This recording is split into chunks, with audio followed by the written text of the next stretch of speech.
Assalamualaikum dear students. This is the second lecture for class 8 of geography and the chapter is 1 and the name of the chapter is maps and diagrams यानी बाब number 1 नक्शे और अशकाल।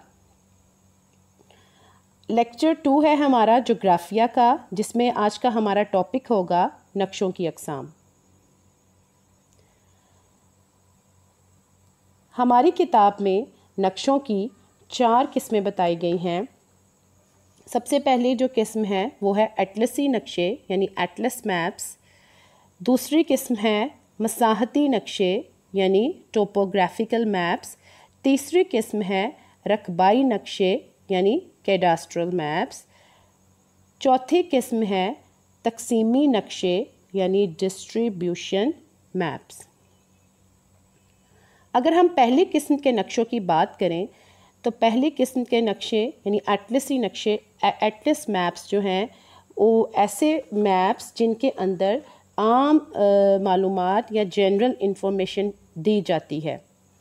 इसमें बहुत ज़्यादा किसी भी चीज़ के बारे में, किसी भी जगह के बारे में बहुत ज़्यादा डिटेल हमें नहीं दी जाती, ठीक है। जैसे कि बरे आज़मों, मुल्कों, समुंदरों, जंगलात के बारे में आम मालूमात फ़राहम करते हैं ये हमें।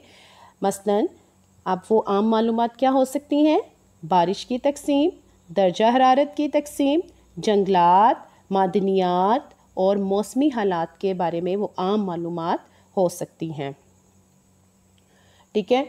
इसके अलावा ये देखिए, ये जो नक्शा है ये एटलस मैप्स की एक बेहतरीन एग्ज़ाम्पल है, ठीक है। इसमें अगर आप देखें तो इसमें कॉन्टिनेंट्स बताए हुए हैं, इसमें हमें ओशंस के बारे में बताया हुआ है, ठीक है। इसमें हमें जो आम मालूमात है, जो आम ये हमें जनरल इंफॉर्मेशन दे रहा है कि कॉन्टिनेंट्स कहाँ हैं वर्ल्ड में, दुनिया में, और ओशंस कहाँ हैं, ठीक है। और ज़्यादा डिटेल्स हमें नहीं दे रहा आगे मज़ीद कंट्रीज़ के बारे में।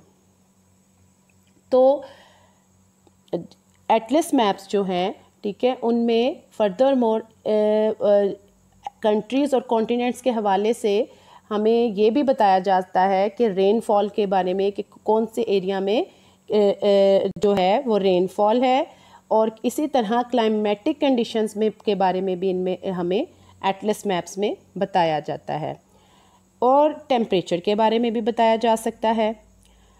तो ये एग्ज़ाम्पल थी एटलस मैप्स की। अगर हम नक्शों की दूसरी सेकंड टाइप की तरफ आएँ, दूसरी किस्म की तरफ आएँ, तो वो हैं टोपोग्राफिकल मैप्स यानी मसाहती नक्शे। छोटे इलाके के बारे में काफ़ी तफसीलात फ़राहम करते हैं। मसलन बुलंद और ज़ेरी हिस्से, दरिया, जंगल, गांव, सड़कें, नहरें वग़ैरह। मसाहती नक्शे जनरल नहीं होते एटलस की तरह। एटलस में तो कॉन्टिनेंट होते हैं, कंट्रीज़ होते हैं, यानी एक जनरल इंफॉर्मेशन हमें उनके बारे में सिर्फ दी होती है। लेकिन जो मसाहती नक्शे हैं उनमें स्मॉलर एरियाज़ के बारे में ज़्यादा डिटेल्स होती हैं। मिसाल के तौर पर जैसे बुलंद और ज़ेरी हिस्से, ठीक है, यानी कौन सी जगह हमें बताया जाता है थोड़ी लो हैं, यानी सी लेवल के करीब हैं, या सी लेवल से में भी कोई जगह जो है वो कम भी हो सकती है। कुछ एरियाज़ बुलंद हैं, और मसलन जो पहाड़ी इलाके हैं ये सी लेवल से क्या होते हैं, ऊंचे होते हैं। तो इसी तरह इसमें दरियाओं के बारे में भी इंफॉर्मेशन दी होती है कि रिवर्स कहाँ कहाँ हैं। जैसे कि पाकिस्तान के ख़ास तौर पर 5 दरिया हैं, तो इसी तरह फॉरेस्ट के बारे में भी बताया जाएगा आपको, और रेलवे लाइंस कहाँ कहाँ पे हैं वो मैप्स के ऊपर ड्रॉ होंगी। तो सिमिलरली रोड्स कहाँ पे हैं, फुटपाथ्स कहाँ पे हैं, ये विच मीन्स कि एटलस मैप की निस्बत इसमें ज़्यादा इंफॉर्मेशन होती है, ठीक है। इसके बाद हम बात करते हैं तीसरी किस्म के नक्शों की, जो कि है रकबाई नक्शे, कैडास्ट्रल मैप्स। अब कैडास्ट्रल मैप्स की अगर हम बात करें तो इसमें कैडास्ट्रल मैप्स में यानी रकबाई नक्शों में और मसाहती नक्शों में जो मेन इनका डिफरेंस है, जो मेन फ़र्क है वो क्या आता है, के जो रकबाई नक्शे हैं इनमें थोड़ी सी इंफॉर्मेशन ज़्यादा होती है। ठीक है, रकबाई नक्शों में जो हैं वो उसमें as compare to cadastral map, as compare to topographical maps, इनमें ज़्यादा इंफॉर्मेशन होती है। ये बड़े पैमाने यानी बड़े स्केल के मुताबिक बनाए जाते हैं। मसाहती नक्शों की निस्बत ज़्यादा मालूमात फ्राहम करते हैं। एक गांव के लोगों के बारे में डिटेल्स देते हैं। ठीक है, खेतों और घरों की तफसील बताते हैं, यानी कि उनकी मिल्कियत किसके पास है, किसके खेत हैं, किसके घर हैं, किसी घर, ब्लॉक, गली, सड़क, पार्क और बाज़ार वगैरह की तफसील हमें बताते हैं। इसके अंदर भी स्मॉल एरियाज़ के हवाले से ज़्यादा मालूमात दी जाती हैं। जैसे विलेज लेवल पे किसी भी फार्म की ओनरशिप या मिल्कियत दी जाती है, यानी अगर किसी का फार्म है, घर है, तो ये बताया जाएगा कि किसकी ओनरशिप में है।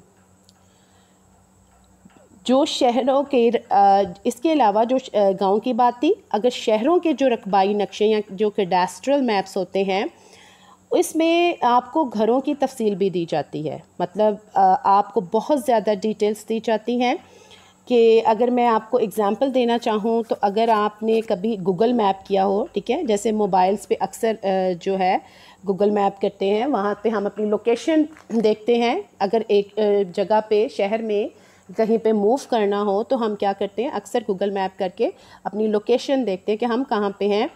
तो गूगल मैप को अगर आप ये देखिए, ये एक एग्ज़ाम्पल है गूगल मैप की। तो वो कहते हैं कि गूगल मैप को अगर आप ज़ूम आउट कर लें इस तरह से, ये देखिए, अगर आप ज़ूम आउट करते हैं तो वो बहुत अच्छी मिसाल बन जाती है एटलस मैप की। यानी एक जनरल इन्फॉर्मेशन हमें ये दे रहे हैं कि ये इस्लामाबाद है।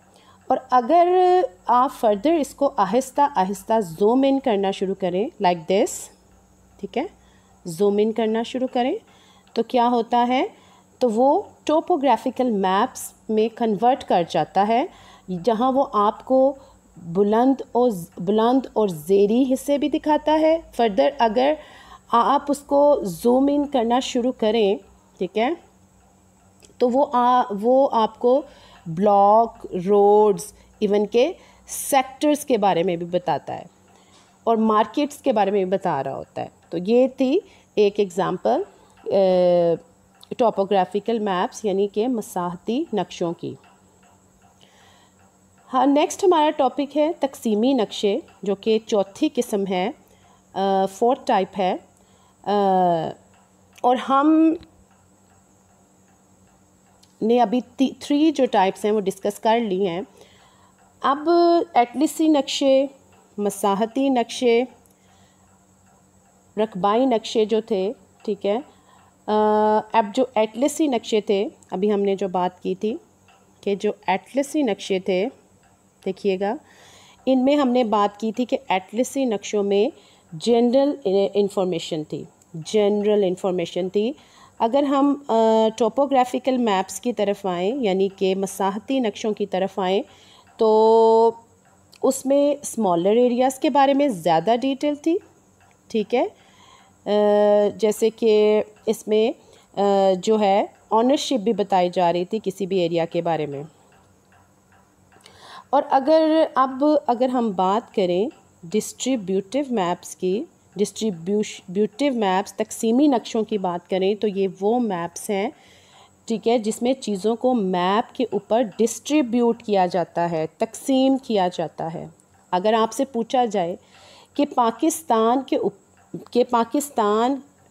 जो है के मैप के ऊपर पॉपुलेशन डिस्ट्रीब्यूट करें, अगर आपसे ये बात पूछी जाए कि जी एक पाकिस्तान का मैप है, नक्शा है, तो उसके ऊपर आपने क्या करना है, पॉपुलेशन को डिस्ट्रीब्यूट करना है, पॉपुलेशन को, आबादी को तकसीम करना है।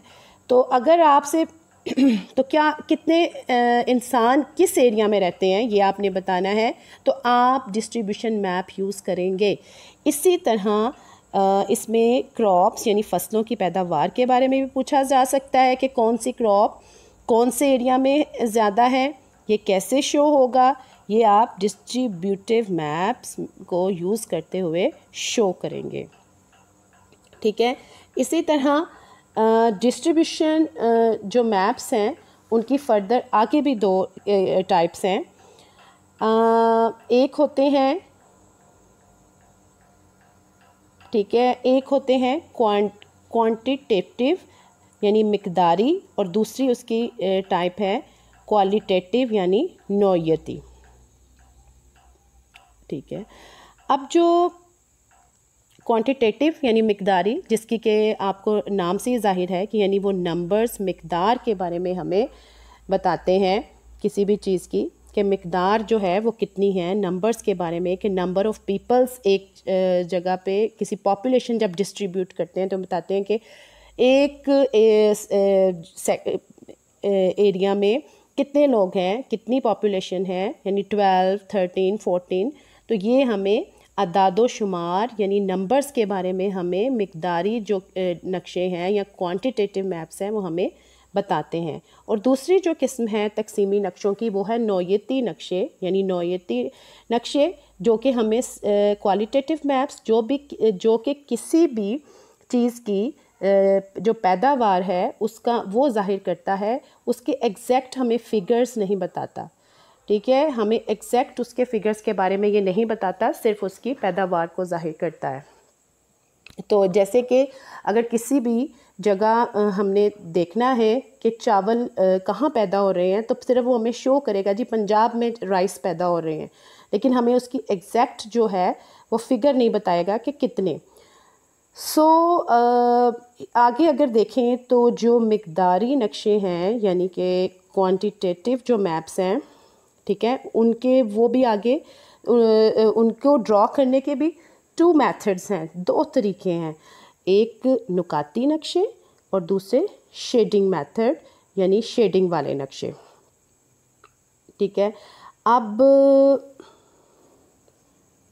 नुकाती नक्शे यानी डॉट मेथड, शेडिंग वाले नक्शे, इसको मज़ीद तफसील में हम इंशाल्लाह नेक्स्ट अपने लेक्चर में पढ़ेंगे। अभी मैं आपको डिस्ट्रीब्यूटिव मैप्स यानी तकसीमी नक्शे की एक एग्ज़ाम्पल दिखाती हूँ। ये देखिए, ये है पाकिस्तान पॉपुलेशन डेंसिटी, यानी पाकिस्तान की पॉपुलेशन को डिस्ट्रीब्यूट किया गया है, तकसीम किया गया है इस नक्शे के ऊपर। देखें, इसमें शेडिंग वाले तरीका इस्तेमाल किया गया है पॉपुलेशन को तकसीम करने के लिए। डिफरेंट शेड्स आपको यहाँ पे नज़र आ रहे हैं। ठीक है, ये ऊपर देखिए लाइट पिंक, देन उसके बाद थोड़ा थोड़ा डार्क कलर होता जा रहा है, और फिर एंड पे आके बिल्कुल जहाँ पे 1000 पर्सन्स पर स्क्वायर मीटर, ये है 1 पर्सन्स पर स्क्वायर मीटर। तो जहाँ पे 1000 पर्सन्स पर स्क्वायर मीटर हैं वो ज़्यादा जो है वो डार्क रेड कलर में वो एरिया है। अगर हम थोड़ा सा गौर करें तो पंजाब में देखें, पंजाब में जो 250 पर्सन्स पर स्क्वायर मीटर वाला शेड है वो काफ़ी ज़्यादा है, और जहाँ पे रेड कलर है वो देखिए वो शो कर रहा है कि वहाँ पे लोगों की डेंसिटी जो है वो काफ़ी ज़्यादा है, यानी काफ़ी ज़्यादा मिकदार में यहाँ पे लोग रहते हैं। और अगर हम देखें ये देखिए, अगर जहाँ पे बिल्कुल लाइट पिंक कलर है बलूचिस्तान में देखिए, तो इसका मतलब है कि यहाँ पे कम लोग आबाद हैं, तो यहाँ पे आबादी कम है। तो ये एक बेहतरीन मिसाल है क्वांटिटेटिव मैप्स की, यानी कि क्वांटिटेटिव डिस्ट्रीब्यूशन मैप्स की एग्जाम्पल है, जिसमें ये शेडिंग वाला तरीका इस्तेमाल किया गया है। उम्मीद है बच्चों आज का लेक्चर आपको बखूबी समझ आ गया होगा। इस उम्मीद के साथ इंशाल्लाह नेक्स्ट लेक्चर में आपसे मुलाकात होगी कि आप इसको बहुत अच्छे से अपनी बुक को रीड करेंगे, इसको समझेंगे और घर में ज़रूर पढ़ेंगे। और अगर इसके बारे में कोई क्वेश्चन करना हो तो you can ask me in your online classes. Allah Hafiz.